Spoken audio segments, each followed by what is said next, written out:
So, Craig, earlier today I read one of your recent columns, Where Matters Stand. And a question I have for you is, has traditional election fraud taken on a new character from the rise of Donald Trump as an alleged existential threat to the ruling establishment?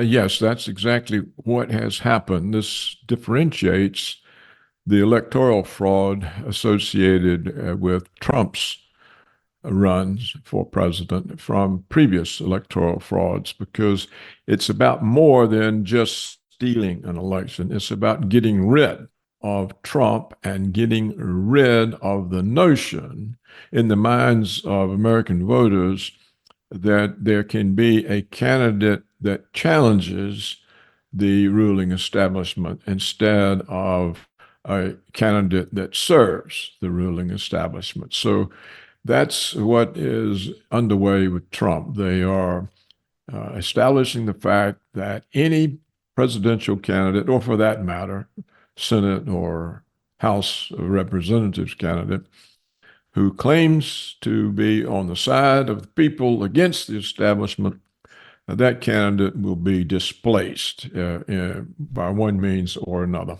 Did some of his actions during his 4-year term as the U.S. president reflect that he was an enemy of the establishment? Well, I think it's more his statements. It was his campaign statements in 2016 for the 2016 election that he would normalize relations with Russia, because this was a direct threat to the power and budget of the military security complex.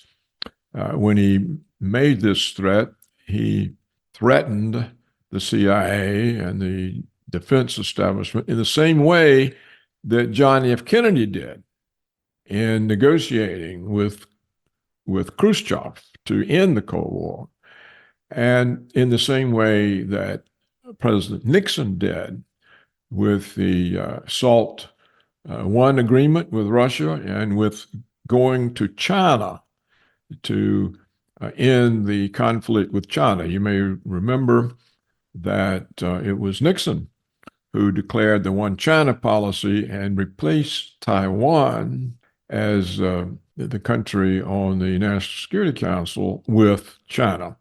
So just as John Kennedy and Nixon were seen as threats, Trump actually declared himself as a threat.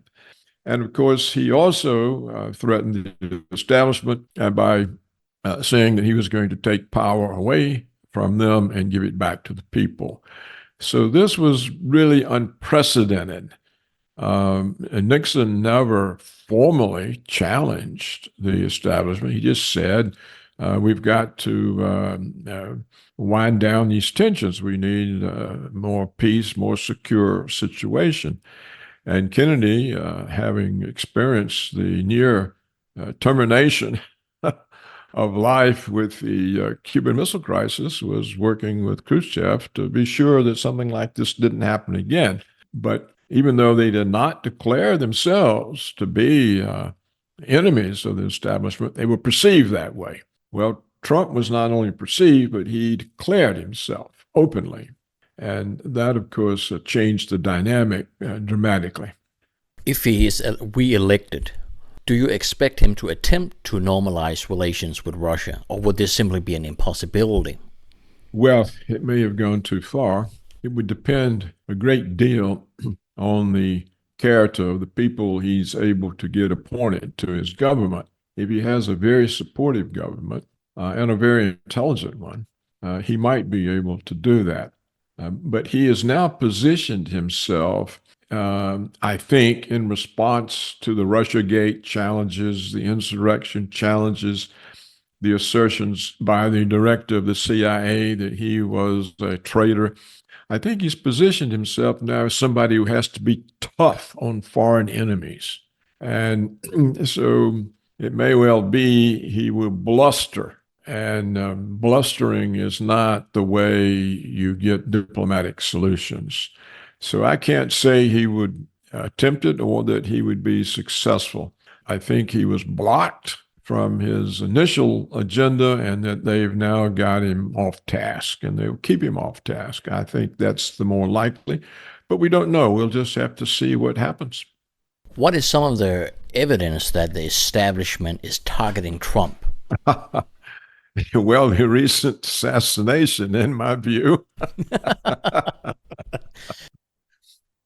Well, it was the long series of charges. It began with Russiagate. Then there were two attempts to impeach him. They failed in the Senate, so he was never convicted. Then we had charges about the porn star, that he had somehow interfered in the election by paying a porn star not to come forward and make charges. It was never established that the charges were correct, but it was just her chance to extort money in order for Trump to avoid a controversy. So they made a big issue that that money should have been reported as a political campaign donation and not as a legal or business expense. Well, that's just an opinion. But the allocation was made by the accountants, not by Trump. So, and then we had the allegation that he had national security documents. And then we had the charges of insurrection. The claim was the January 6th Trump rally was really a plan for insurrection and a takeover of the government. Well, this is the most nonsense of all. But 1,000 Trump supporters who attended the rally are currently in prison. And they were imprisoned on the charge that they had participated in an insurrection. Were they given lengthy prison sentences? It depended on whether you self-incriminated or whether you went to trial. If you went to trial to defend yourself, they brought in an additional charge that had a 20-year sentence. But if you cooperated and didn't defend yourself and just entered a plea bargain, you avoided that lengthy charge and got a much shorter term. So people who didn't trust the criminal justice system, as it's called, and or didn't have the money to defend themselves, they self-incriminated and they got a very short sentence compared to the people who actually went to trial.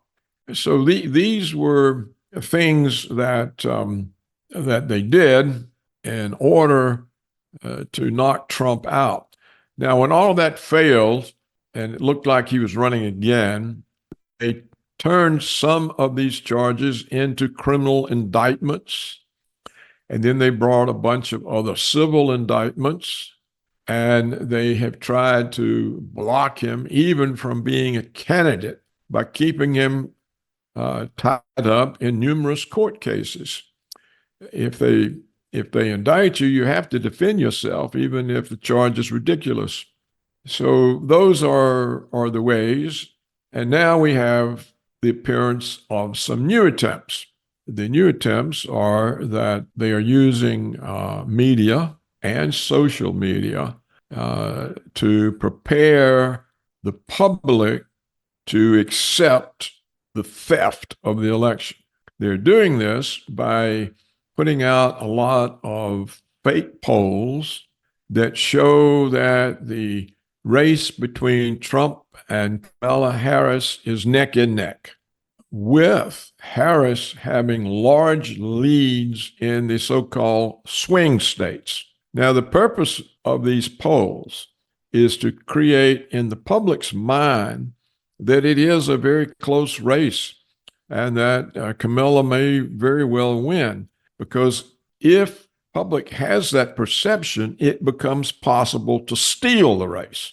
But in the case of Biden, he was so far behind, no one would have believed that he actually won. So that's one thing they're doing. Didn't they also claim that Hillary Clinton, she was well ahead of Trump, and it was basically impossible for Trump to win the election? Yes, and Hillary believed it herself. And so it's true they believe that and were not prepared to lose control. Now, another way they're working against Trump is social media, like it's either YouTube or Facebook and Google. I think it was Facebook, maybe it was YouTube, but you know the iconic photograph of Trump with blood on his face, and he raises his fist and says, "Fight, fight, fight." Well, now a social media site has ruled that this is a fake photo. And so when people try to use it, they're told that they're jeopardizing their access to social media. Interesting. Our first podcast accumulated about 1,200 views within a few days, but subsequent to this apparent policy, it was reduced to 600.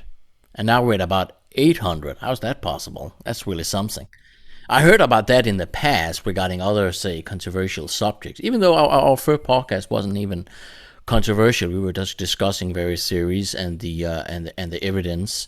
Well, that's part of controlling the narrative, controlling perceptions. You see, another thing they're doing.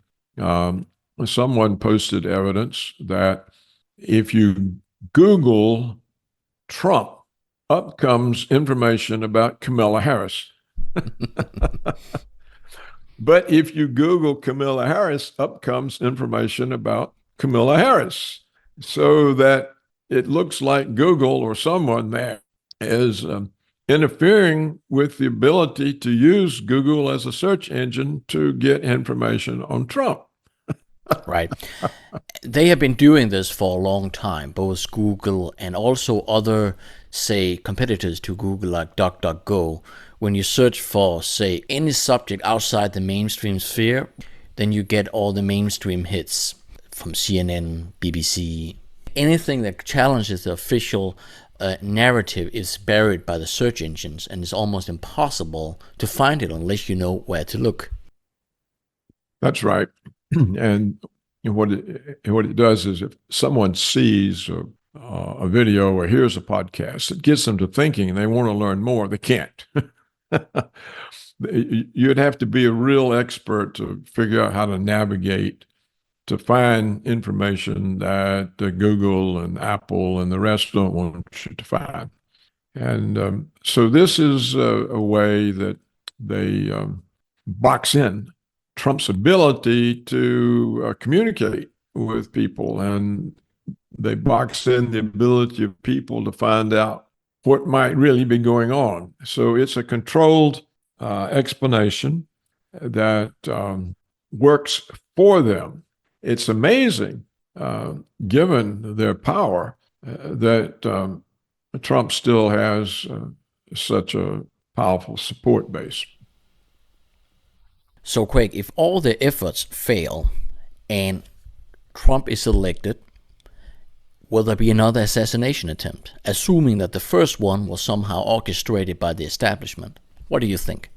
Well, it's highly likely. It would depend on his government and whether they make him acutely aware of that, and therefore somehow he pulls in his horns and presents as a more unifying figure than one who came to drain the swamp.